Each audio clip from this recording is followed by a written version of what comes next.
नमस्कार दोस्तों चलिए थोड़ा शब्दों की दुनिया में, शब्दों की वादी में भी थोड़ी सी यात्रा कराएं, सैर कराएं। दो शब्द हैं जो समानार्थक भी लगते हैं लेकिन अलग अलग अर्थ भी हैं। दो शब्द, एक शब्द है अकेलापन और दूसरा है एकांत। एकांत जो है उसको कुछ लोग संसार का सबसे बड़ा वरदान मानते हैं कि एकांत मिल जाए तो उसके बाद उसका जो सुख है वो व्यक्ति को कई जन्मों तक याद रहता है, या कई लंबे अरसे तक, कई वर्षों तक याद, जन्मों की बात तो छोड़ दीजिए, वर्षों तक याद रहता है।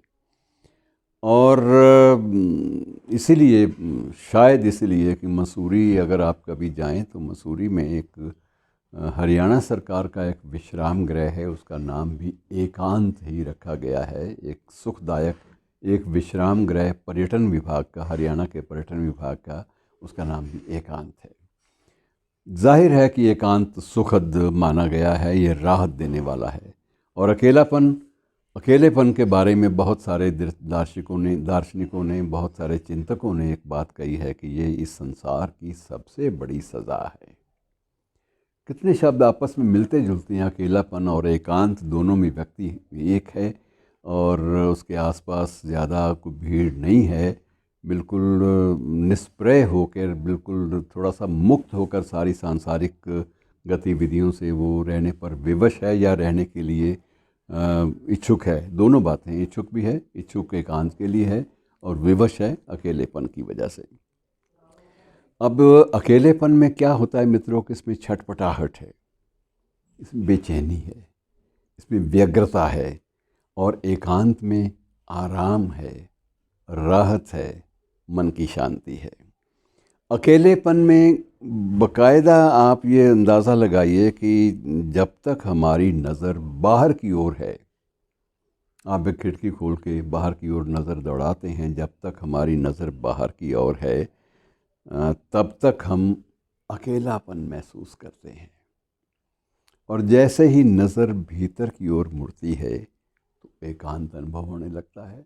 कितना एक महीन सा, सूक्ष्म सा अंतर है, लेकिन वो सूक्ष्म अंतर कितना व्यापक है, इस बात का अनुमान लगाइए कि ये जीवन, अंत में एक दार्शनिक की बात याद आती है कि ये जीवन वस्तुतः दरअसल में अकेलेपन से एकांत की ओर एक यात्रा है।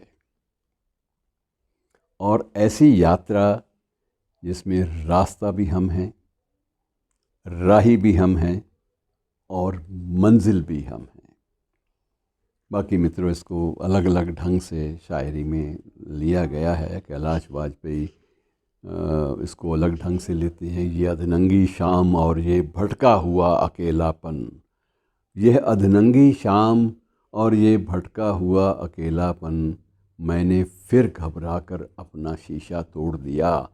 और इसी ढंग से बाकायदा जब बात करते हैं राही मासूम रज़ा, तो वो बाकायदा ये महसूस करते हैं कई बार एक मनस्थिति के बारे में कि ये दुनिया तन्हा लोगों की एक महफ़िल है। तन्हा लोगों की एक महफ़िल, ये अपने आप में एक बहुत बड़ा संदेश है चार शब्दों के बीच में कि महफ़िल है, शहर है, आसपास लोग दिखाई दे रहे हैं, लेकिन तन्हाई भीतर तक कहीं ना कहीं प्रवेश कर गई है।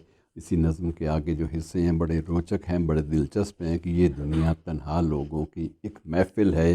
कृष्ण अकेला, मोबन तन्हा, गाय अकेली, माखन तन्हा, आँख अकेली, आंसू तन्हा, तन्हाई क्या चीज़ है आखिर, सोचते सोचते थक जाऊंगा और सुबह को जब फिर आँख खुलेगी प्यासा हूँगा, तन्हा हूँगा, प्यास अबद है, प्यास अजल है और बीच में रेत का एक सागर है। शुक्रिया।